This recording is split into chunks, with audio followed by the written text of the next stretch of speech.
नमस्कार, मैं हूं विवेक और आप देख रहे हैं देश का पहला समझाने वाला बुलेटिन खबर तो समझिए। और इस आधे घंटे में हम आपको सिर्फ खबर नहीं दिखाएंगे बल्कि खबरों की पेचीदगियों को भी समझाने की कोशिश करेंगे। लेकिन सबसे पहले झट से जान लेते हैं आज की 4 बड़ी खबरों को। तो पहली खबर क्या है ये हम आपको बताते हैं। और पहली खबर है वक्फ एक्ट में संशोधन से क्या दिक्कत है। 9वीं अनुसूची पर तेजस्वी का फोकस क्या है, नंबर 2। तीसरा, स्कूल में छुट्टी की सौगात मिली। और चौथा, पाकिस्तान की राह पर बांग्लादेश है। इन सभी खबरों को दिखाएंगे, उसके मायने समझाएंगे। लेकिन सबसे पहले बात उस हादसे की जिसमें बिहार के 9 लोगों की जान चली गई। वैशाली में करंट लगने से 9 कांवरियों की मौत हो गई और हादसे के बाद से मृतकों के गांव में मातमी चित्कार सुनाई दे रही है। सीएम नीतीश कुमार ने मृतकों के घर वालों के लिए 4 लाख रुपए की अनुदान राशि देने का ऐलान कर दिया है।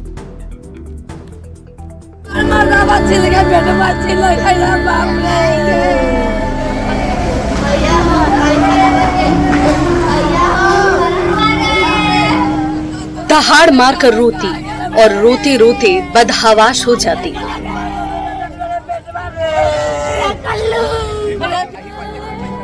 ये वो बदनसीब माँ है जिसका इकलौता चिराग बेवजह काल के गाल में समा गया। रवि यही नाम था उसका। घर से कंधे पर कांवर लेकर निकला था। डाक में गया है बोलबम। अच्छा, कहा कि तू चल जो हम बा जाके साथ आवा। वापस 4 लोगों के कंधे पर उसकी लाश लौटी। हम आगे चल गए, पाछे से जाई तरह गे माइयो। सुल्तानपुर गांव के इस परिवार में एक नहीं बल्कि 3 बेटों की मौत हुई है। रिश्ते में चाचा लगने वाला राजा भी रवि के साथ ही कांवर लेकर जा रहा था, लेकिन जिंदा लौट नहीं पाया। अब बहन उस पल को कोस रही है जिस पल उसका भाई घर से निकला था। हमार भाई रहे रे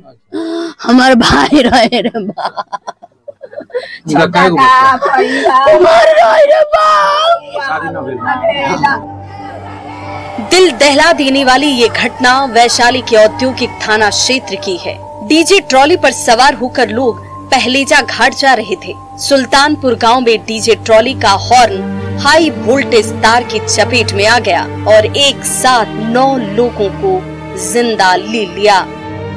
मरने वालों में 5 सुल्तानपुर गांव के और 4 लोग नगर थाना क्षेत्र के जढ़ुआ बढ़ई टोला के रहने वाले थे। यही वो जगह है जहाँ पे हादसा हुआ था। अभी भी हादसे के जो निशान है वो आप यहाँ पे स्पष्ट रूप से देख सकते हैं। देखिए किस तरह से ये चप्पल है। जब भगदड़ मची थी तो लोग चप्पल छोड़कर भागने का प्रयास कर रहे थे ताकि उनकी जान बच सके। घटना के बाद इलाके के लोग सन्न हैं। ग्रामीणों ने बिजली विभाग पर लापरवाही का आरोप लगाया है। कंप्लेन करिए कि तार लटका हुआ है तो कहता है कि अच्छा ठीक है, ठीक हो जाएगा। ठीक है, नहीं हो रहा है। इससे भी ज्यादा तार लटका हुआ है। 11,000 फोन करके थक जाते हैं हम लोग, आवे नहीं करता। वैशाली की घटना पर मुख्यमंत्री नीतीश कुमार ने दुख जाहिर किया और मृतकों के आश्रितों को 4-4 लाख रुपए की मदद देने का ऐलान किया है। काश कि कांवर यात्रा के दौरान सुरक्षा के नियमों का पालन हुआ होता तो शायद इन 9 लोगों की जान बच जाती और घर वालों को इस दर्द से गुजरना नहीं पड़ता। न्यूज़ 18 के लिए वैशाली से प्रफुल्ल की रिपोर्ट। समझिए कि सावधानी क्यों जरूरी है। डीजे ट्रॉली की ऊंचाई बेहद कम होती है तो हादसा नहीं होता, और डीजे ट्रॉली का हॉर्न छोटा होता है तो भी हादसा नहीं होता। बिजली के तार ऊंचाई पर होते तो भी हादसे को रोका जा सकता था। मतलब ये कि अगर थोड़ी सी सावधानी बरती जाती तो जान बच सकती थी, क्योंकि इंसान की जान बहुत कीमती है और इतने घरों में मातम नहीं पसरता। अब न्यूज़ 18 की ओर से एक आवश्यक सूचना। न्यूज़ 18 आपसे अपील करता है कि कांवर यात्रा के दौरान आप भी सुरक्षा के नियमों का पालन जरूर करें। आवश्यक सूचना, श्रद्धालु ध्यान दें। जलाभिषेक के लिए निकलने वाले लोग डीजे लेकर नहीं निकले। श्रद्धालु अपनी और दूसरों की सुरक्षा का ध्यान रखें। कांवड़ यात्रा के दौरान प्रशासन के निर्देशों का पालन करें। ऐसा कर न सिर्फ आप अपनी बल्कि दूसरों की जिंदगी भी बचा सकते हैं। न्यूज़ 18 सभी श्रद्धालुओं से अपील करता है कि सुरक्षित और संयमित कांवड़ यात्रा निकालें और प्रशासन के निर्देशों का पालन करें। सूत्रों के मुताबिक वक्फ अधिनियम में संशोधन करने वाला विधेयक अगले हफ्ते संसद में पेश किए जाने की संभावना है। वक्फ अधिनियम में संशोधन को लेकर चल रही सुगबुगाहट पर बिहार में सियासी बयानबाजी भी तेज हो गई है।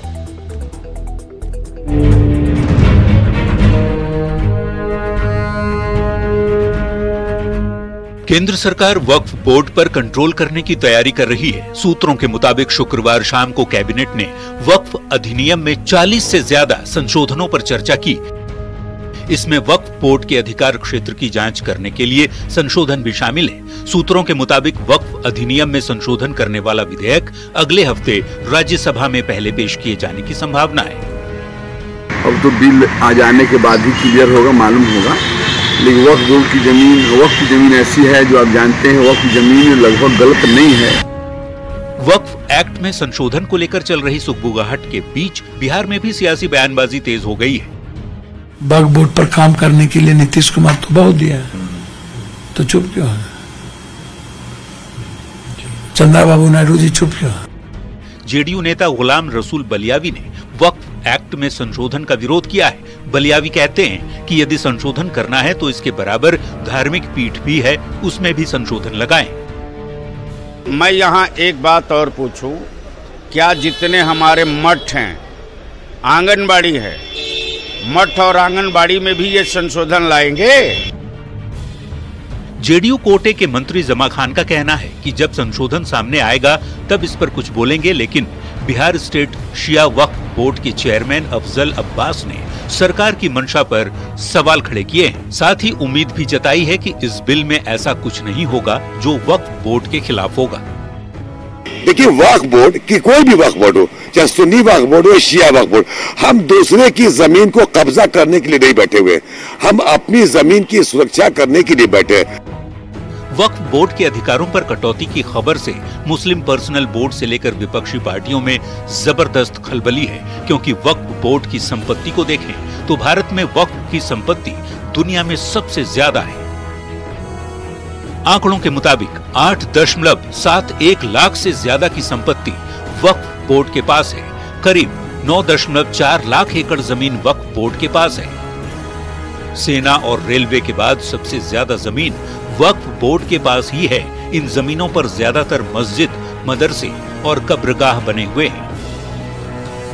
दावा है कि वक्फ बोर्ड को ये जमीन दान में मिली है, लेकिन दावा ये भी है कि जिस भी जमीन पर वक्फ बोर्ड अपना दावा कर देता है, वक्फ बोर्ड की जमीन पर कब्जा और अनियमितता का भी आरोप लगता रहा है। ऐसे में वक्फ बोर्ड अधिनियम में संशोधन से वक्फ बोर्ड की शक्तियां सीमित हो जाएंगी। Bureau report, news 18। सबसे पहले समझते हैं कि क्या है वक्फ बोर्ड। तो वक्फ को दान का एक रूप माना जाता है। वक्फ बोर्ड वक्फ संपत्तियों का प्रबंधन करता है। वक्फ मुस्लिम समुदाय के विकास के लिए दी गई एक संपत्ति है और संपत्ति से हुए मुनाफे का हर राज्य के वक्फ बोर्ड प्रबंधन करते हैं। 1954 में जवाहरलाल नेहरू सरकार ने वक्फ अधिनियम पारित किया था और सरकार ने 1964 में केंद्रीय वक्फ परिषद की स्थापना की। 1995 में हर एक राज्य और केंद्र शासित प्रदेशों में वक्फ बोर्ड के गठन की अनुमति देने के लिए कानून में संशोधन किए गए। वक्फ बोर्ड यह सुनिश्चित करने के लिए जिम्मेदार है कि वक्फ संपत्ति से उत्पन्न आय का उपयोग मुस्लिम समुदाय के विकास के लिए किया जाए।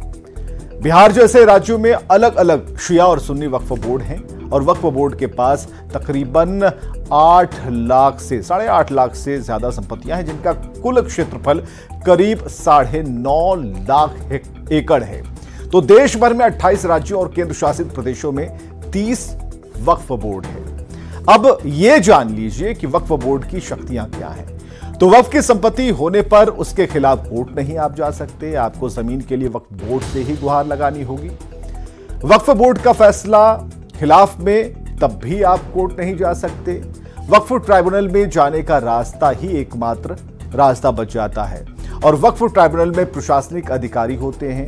वक्फ ट्राइब्यूनल में गैर मुस्लिम अधिकारी हो सकते हैं। अब इसके सेक्शंस की बात करें तो सेक्शन 85 ट्राइब्यूनल के फैसले को मजबूत करता है। इसके तहत हाई या फिर सुप्रीम कोर्ट में चुनौती भी आप नहीं दे सकते। तो वक्फ एक्ट में बदलाव से परेशानी क्या है, इसे भी समझिए। वक्फ बोर्ड के अधिकारों में कमी आ सकती है। किसी जमीन को वक्फ की संपत्ति बताने वाली पावर पर रोक लग सकती है। प्रस्तावित बिल में मौजूदा कानून से जुड़े कई क्लॉजेस हटाए जा सकते हैं और वक्फ संपत्तियों का अनिवार्य वेरिफिकेशन को इसमें शामिल किया जा सकता है। तो तेजस्वी यादव ने एक बार फिर बिहार में बढ़े हुए आरक्षण को 9वीं अनुसूची में शामिल करने की मांग करते हुए एनडीए सरकार पर निशाना साधा। तेजस्वी यादव की तरफ से बार बार आरक्षण और 9वीं अनुसूची की बात करने पर एनडीए नेताओं ने पलटवार किया है। बढ़ाया उसको 9वीं अनुसूची में क्यों नहीं डाल रहे? बिहार विधानसभा का चुनाव भले ही अगले साल हो, राजनीतिक दलों के नेता अभी से चुनावी मोड में आ चुके हैं। 15 अगस्त से अपनी राजनीतिक यात्रा पर निकल रहे आरजेडी के नेता और विधानसभा में नेता प्रतिपक्ष तेजस्वी यादव ने आरक्षण के मुद्दे को गरमाना शुरू कर दिया है। तेजस्वी बार बार बिहार में बढ़े हुए आरक्षण को 9वीं अनुसूची में शामिल करने का मुद्दा उठाते रहे हैं। जो आरक्षण हम लोगों ने बढ़ाया उसको 9वीं अनुसूची में क्यों नहीं डाल रहे? क्या कारण? और बिहार में आपने वादा किया था कि बिहार को विशेष राज्य का दर्जा दीजिएगा, उसका क्या हुआ? तेजस्वी यादव की ओर से बार बार एक ही सवाल करने पर बिहार में सियासी माहौल बेहद गर्मा गया है। बीजेपी ने तेजस्वी पर आरक्षण और 9वीं अनुसूची को राजनीतिक हथियार की तरह से इस्तेमाल करने का आरोप लगाया है। जो लोग स्कूल और कॉलेज का पढ़ाई नहीं कर पाते हैं, फेल कर जाते हैं, तो बाहर में उनको एक डिग्री मिलता है थेसरोलॉजी। तो वही थेसरोलॉजी वाले नेता लोग विकास की बात नहीं करके भावनात्मक बात करके समाज को बांट करके आज राजनीति करने के ताक में है। तेजस्वी को जवाब देते हुए जेडीयू कोटे के मंत्री विजय चौधरी ने कहा कि नीतीश सरकार ने पहले ही आरक्षण के दायरे को 9वीं अनुसूची में शामिल करने का प्रस्ताव केंद्र सरकार को भेज दिया है, जबकि सुप्रीम कोर्ट में भी सरकार मजबूती से अपील कर रही है। लेकिन तेजस्वी यादव दूसरे के लिए काम का क्रेडिट लेने की कोशिश में लगे हैं। क्योंकि ये काम सफलता से हो गया और आरक्षण सीमा बढ़ा दी गई और अब लग रहा है कि जनता में इस बात का काफी प्रभाव है, तो अब घुस के इसका श्रेय लेना भी चाह रहे हैं। बिहार का विधानसभा चुनाव बेहद नजदीक है, अगले साल ही होने वाला है। ऐसे में आरक्षण जैसे आजमाए हुए मुद्दे पर सियासी माहौल गरमाना लाजिमी है। सत्ता पक्ष के नेता जहां तेजस्वी पर क्रेडिट पॉलिटिक्स का आरोप लगा रहे हैं, तो विपक्ष के नेता तेजस्वी यादव के साथ खड़े दिखाई दे रहे हैं। आने वाले दिनों में इस मुद्दे पर सियासी माहौल के और भी ज्यादा गरमाने की उम्मीद है। न्यूज़ 18 के लिए पटना से रवि एस नारायण के साथ ब्यूरो रिपोर्ट। तो 9वीं अनुसूची पर तेजस्वी का फोकस क्यों है, समझना होगा इसे। तो आरक्षण हमेशा से एक बड़ा मुद्दा रहा है और बिहार में सरकार ने आरक्षण का दायरा बढ़ाया है और आरक्षण के दायरे को बढ़ाकर 65% कर दिया गया है। लेकिन सुप्रीम कोर्ट ने फैसले पर रोक लगा दी। हालांकि बिहार सरकार सुप्रीम कोर्ट में अपना पक्ष रखने पहुंच गई है, लेकिन तेजस्वी यादव कह रहे हैं कि आरक्षण बढ़ाने के फैसले को 9वीं अनुसूची में क्यों नहीं डाला जा रहा, क्योंकि जिसका कानून को 9वीं अनुसूची में डाल दिया जाता है उसकी न्यायिक समीक्षा नहीं हो सकती। अब तेजस्वी 9वीं अनुसूची के बहाने सरकार पर निशाना लगा रहे हैं। तेजस्वी यादव बताना चाहते हैं कि वो आरक्षण के हिमायती हैं, उन्हें लोगों के आरक्षण की बहुत ज्यादा चिंता है, क्योंकि आरक्षण के नाम पर वोट मिलता है और यही वजह है कि तेजस्वी इस मुद्दे को भरपूर बुनाने की कोशिश कर रहे हैं। चलिए आगे बढ़ते हैं। देश में चल रहे हिंसक विरोध प्रदर्शन के बीच शेख हसीना ने बांग्लादेश के प्रधानमंत्री पद से इस्तीफा दिया और देश की राजधानी ढाका छोड़कर बाहर निकल आई।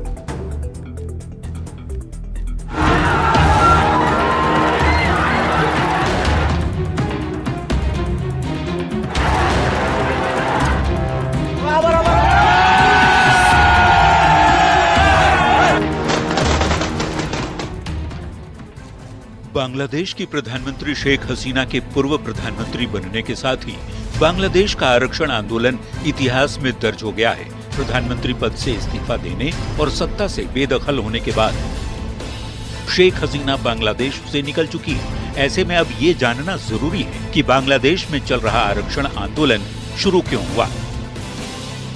बांग्लादेश में आरक्षण की कहानी 1971 से शुरू होती है। ये वो साल था जब मुक्ति संग्राम के बाद बांग्लादेश को पाकिस्तान से आजादी मिली। एक साल बाद 1972 में बांग्लादेश की सरकार ने स्वतंत्रता सेनानियों के वंशजों के लिए सरकारी नौकरियों में 30% आरक्षण की व्यवस्था की।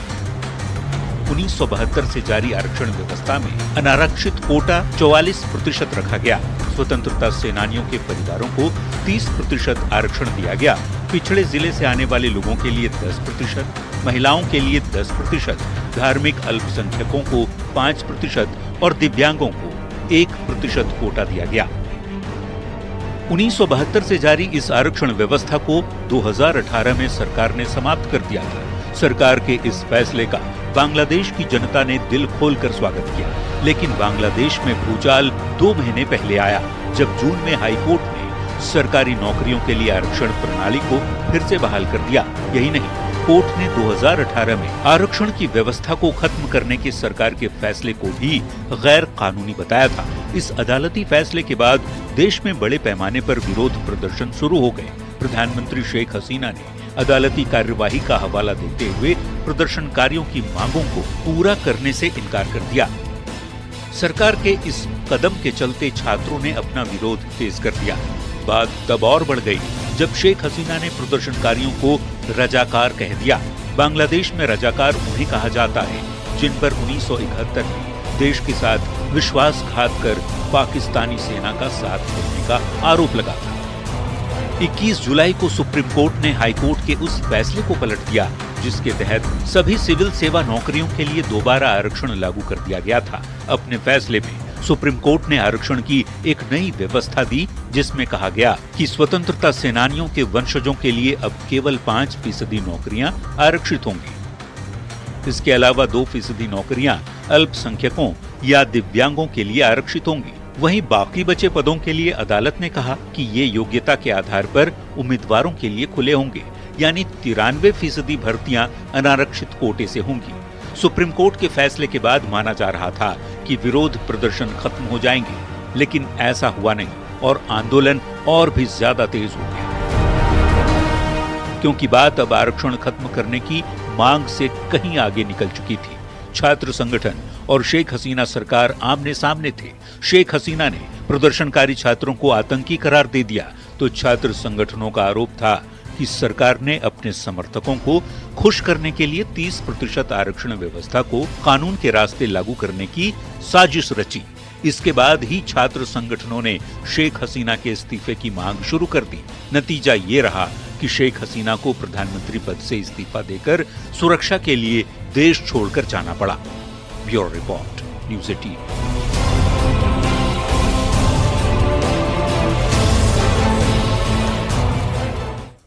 और खबरें लगातार जारी हैं, बने रहिए हमारे साथ।